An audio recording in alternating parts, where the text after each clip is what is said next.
The calendar, How Luisa Received the Gift, from the Book of Heaven Volume 1, by Luisa Piccarreta.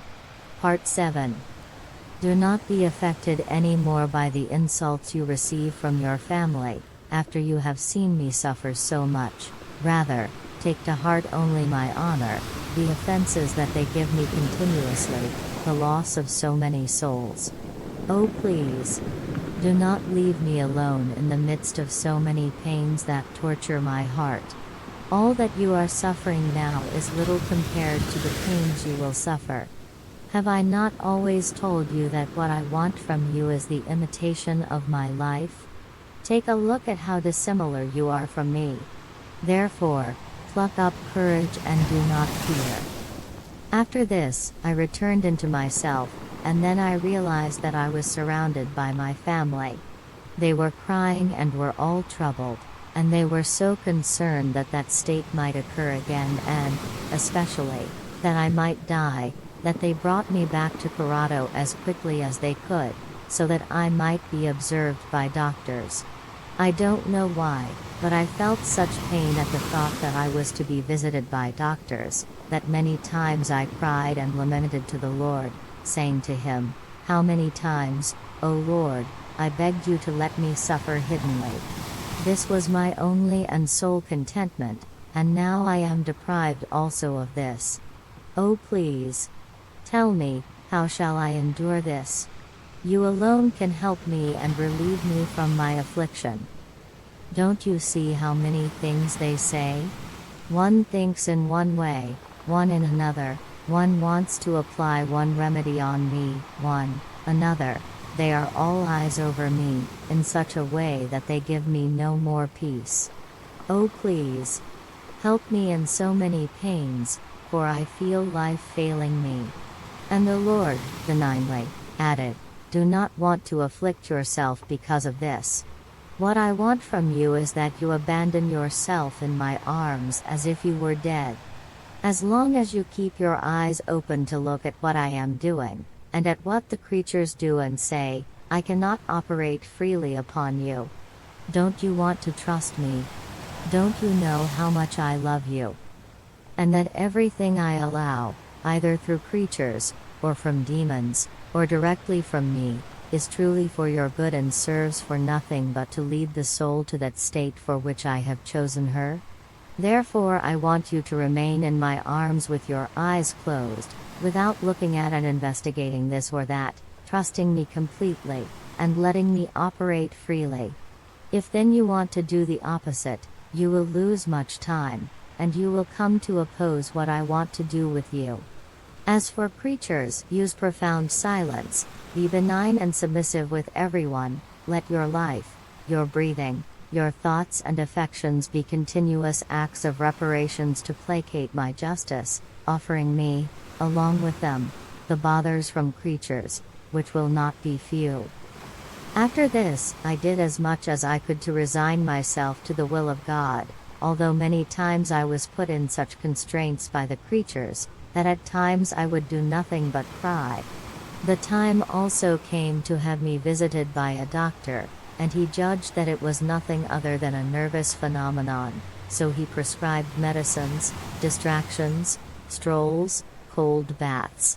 He recommended to my family that they watch well over me when I was surprised by that state, because, he said, if you move her, you may break her, but not fix her, since when I was surprised by that state, I would remain petrified. So, a war arose on the part of my family. They prevented me from going to church, they no longer gave me that freedom to be by myself, I was watched everywhere, and so they noticed it more often. Many times, I lamented to the Lord, saying to him, my good Jesus, how my pains have increased, I am deprived also of the things dearest to me, which are the sacraments. I had never thought I would reach this point. But who knows where I will end up? Oh please, give me help and strength, for my nature is failing me. Many times he would deign to tell me a few words. He would say to me, I am your help, what do you fear? Don't you remember that I too suffered from all kinds of people? Some had one opinion about me, some another. The most holy things I did were judged by them as faulty, wicked, to the point of telling me that I was possessed, so much so, that they would look at me with surly eyes. They would keep me in their midst, but unwillingly, and would plot among themselves about how they could take my life away as soon as possible, for my presence had become intolerable for them.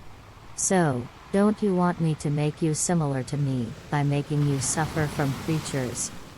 And so I spent several years suffering from creatures, from demons, and directly from God. At times I reached such bitterness from creatures and from the way they thought, that I was ashamed of being seen by anyone, so much so, that my greatest sacrifice was to appear in the midst of people. The blushing and the confusion were such, that I felt dazed. There were more visits from other doctors, but they came up with nothing. Sometimes, shedding bitter tears, I would say to him with all my heart, Lord, how public my sufferings have become, not only to my family, but also to people from outside. I see myself all covered with confusion. It seems to me that everyone is pointing his finger at me, as if these sufferings were the most wicked actions. I myself am unable to tell what has happened to me. Oh please. You alone can free me from such publicity, and let me suffer hiddenly. I beg you, I implore you, answer me. Sometimes the Lord too showed he would not listen to me, and my pains would increase. Then other times, he would compassionate me, telling me, poor daughter, come to me for I want to console you. You are right that you suffer, but don't you remember that I too, oh, how much more I suffered.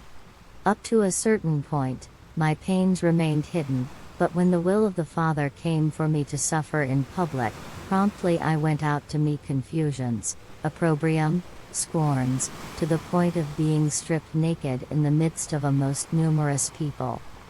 Could you imagine a confusion greater than this?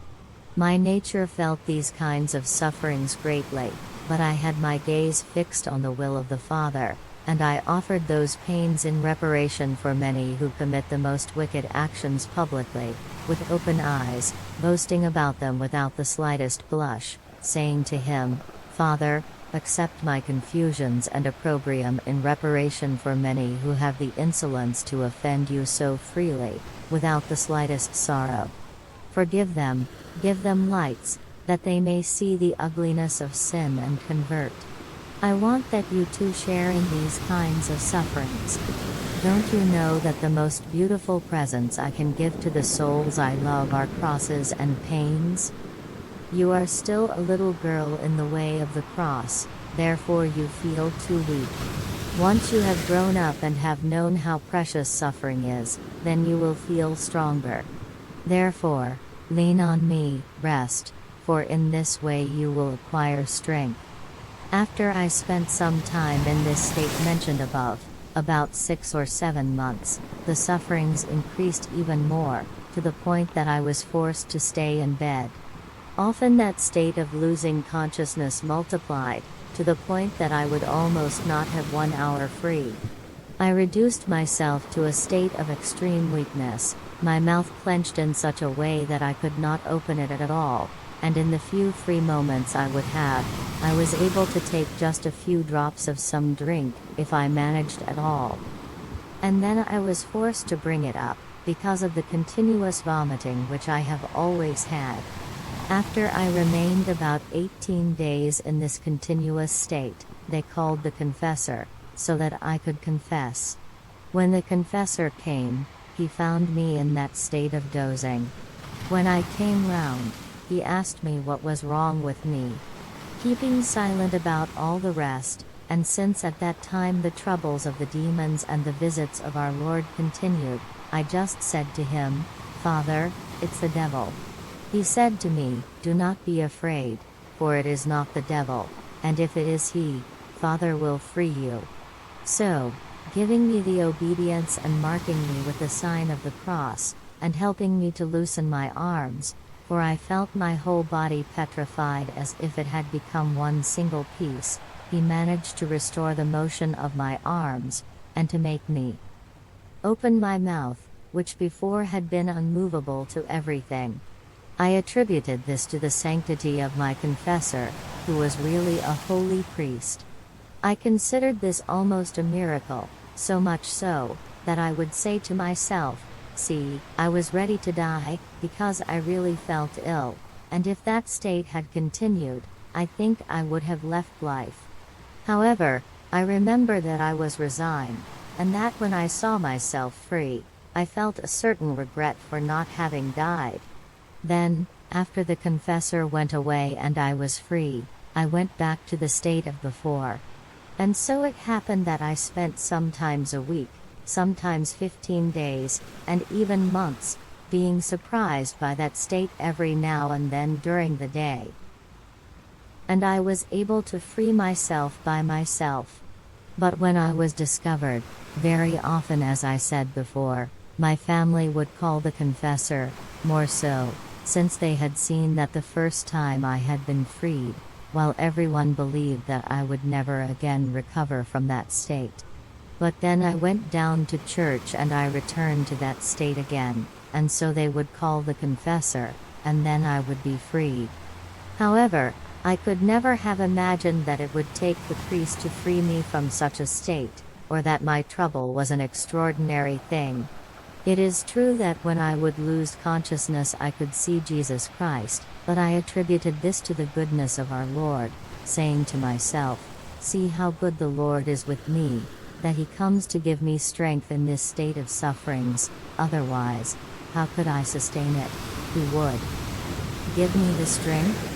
It is also true that when such a state was going to occur, in the morning, during communion He would tell me, and during that very state, sufferings would come to me from Him Himself. But I would pay attention to none of this. At the mere thought, sometimes, of telling this to the confessor, I felt I was the proudest soul that existed in the world if I dared to open my mouth to speak of these things, of seeing Jesus Christ. And I would feel such blushing, that it was impossible to say anything to that confessor, as good and holy as he was. It was so true that I did not think that it would take the priest to free me, and that this was happening because of the sanctity of my confessor, that when the time came that he went away to the countryside, one morning, after communion, the Lord made me understand that I was going to be surprised by that state, inviting me to keep him company by participating in his pains, and I immediately said to him, Lord, how shall I do it? The confessor is not here, who is going to free me? Maybe you want to make me die now? And the Lord just told me, your trust must be only in me.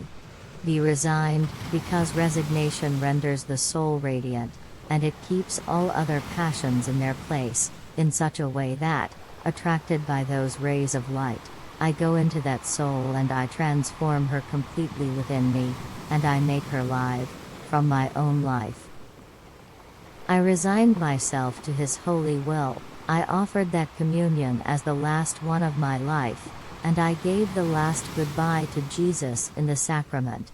But though resigned, I felt my nature so much, that for the whole day I did nothing but cry and pray the Lord to give me strength.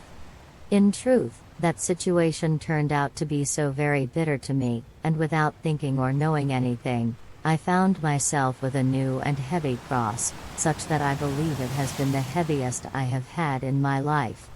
While I was in that state of sufferings, I would think of nothing but dying and doing the will of God.